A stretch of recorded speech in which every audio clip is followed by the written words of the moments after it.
چلیں آج میں آپ کو ایک کہانی سناتی ہوں، دو بھائیوں کی کہانی۔ دونوں بھائی اتفاق و محبت سے گاؤں میں رہ رہے ہوتے ہیں۔ بڑا بھائی جو ہے وہ شادی شدہ ہوتا ہے، اس کے 2 بچے ہوتے ہیں، اور چھوٹا بھائی جو ہوتا ہے اس کی ابھی شادی نہیں ہوئی ہوتی، لیکن دونوں میں بہت اتفاق ہوتا ہے۔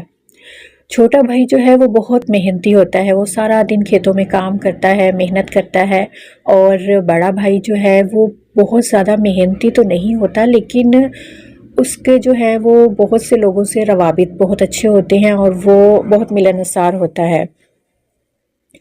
چھوٹے بھائی کی شادی ہوتی ہے۔ چھوٹے بھائی کی جو بیوی ہوتی ہے وہ یہ دیکھتی ہے کہ میرا شوہر جو ہے وہ کھیتوں میں سارا دن کام کرتا ہے، بہت محنت کرتا ہے، اور بڑا بھائی جو ہے وہ زیادہ تر ٹائم جو ہے وہ کھیتوں سے دور رہتا ہے اور اپنے ملنے جلنے والوں میں وقت گزارتا ہے۔ اب اس کے دل میں یہ خیال آتا ہے کہ کیوں نہ ہم علیحدہ ہو جائیں، کہ میرا شوہر تو محنت بہت کرتا ہے، تو بڑا بھائی جو ہے وہ ایسے ہی سارا آدھا حصہ لے لیتا ہے اور محنت نہیں کرتا ہے وہ اتنی، تو وہ علیحدہ ہونے کا شور مچاتی ہے۔ خیر بڑا بھائی جو ہے وہ سمجھدار ہوتا ہے، اور وہ اپنے چھوٹے بھائی کو سمجھاتا ہے کہ اب ہمیں الگ ہو جانا چاہیے۔ دونوں بھائی الگ ہو جاتے ہیں۔ اب جو فصل تیار انہوں نے کی ہوتی ہے اس کی کٹائی کا وقت آتا ہے، اور فصل جو ہے وہ کٹ کے تیار ہو جاتی ہے۔ اب دونوں بھائی یہ فیصلہ کرتے ہیں کہ جو گندم جو ہم نے تیار کی ہے اس کو ہم آدھی آدھی تقسیم کر کے اپنے اپنے گھر لے جاتے ہیں۔ اب گندم کی 2 ڈھیریاں لگا لیتے ہیں وہ، اور بڑا بھائی چھوٹے بھائی سے کہتا ہے کہ ایسا کرتے ہیں کہ ہم دونوں کو ایک وقت میں لے جانا مشکل ہے، کیونکہ پیچھے کوئی دیکھ بھال کے لیے نہیں ہوگا، تو ایسا کرو تم ایک بوری اپنی ڈھیر میں سے اپنے گھر چھوڑ کے آؤ، پھر اس کے بعد میں اپنی گندم جو ہے اس میں سے اپنے گھر لے کے جاؤں گا۔ اسی طرح ہم باری باری اپنی یہ گندم اپنے اپنے گھر پہنچا دیں گے۔ اب چھوٹا بھائی جو ہے وہ اپنے ڈھیر میں سے اپنی گندم بوری میں ڈالتا ہے اور گھر کے لیے چلا جاتا ہے۔ اب پیچھے سے بڑا بھائی جو ہے وہ یہ سوچتا ہے کہ میرا چھوٹا بھائی جو ہے وہ سارا دن کھیتوں میں کام کرتا تھا، اس نے زیادہ محنت کی ہے تو اس کا حق زیادہ بنتا ہے۔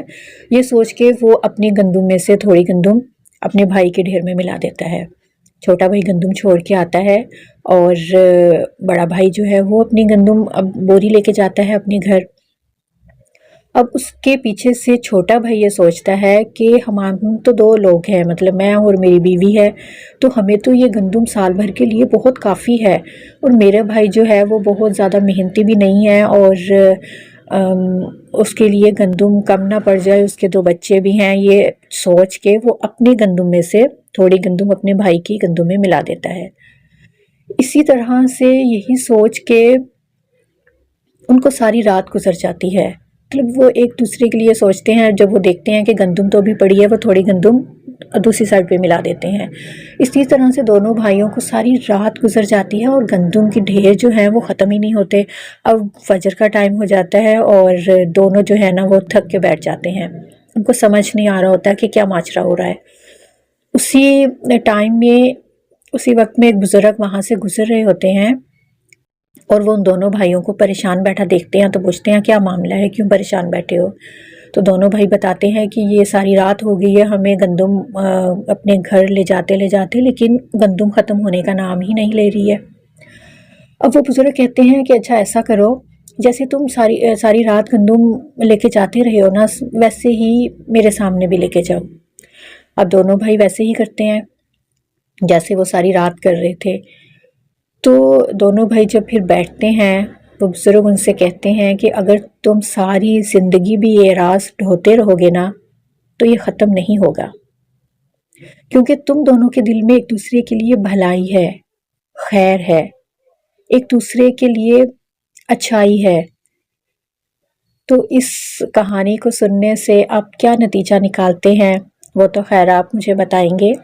میں نے یہ کہانی اپنی ایک اسٹوڈنٹ کی کتاب سے پڑھی، جو میرے پاس بچے پڑھنے آتے ہیں، تو مجھے یہ اتنی اچھی لگی، میرا دل چاہا کہ میں آپ سب سے شیئر کروں۔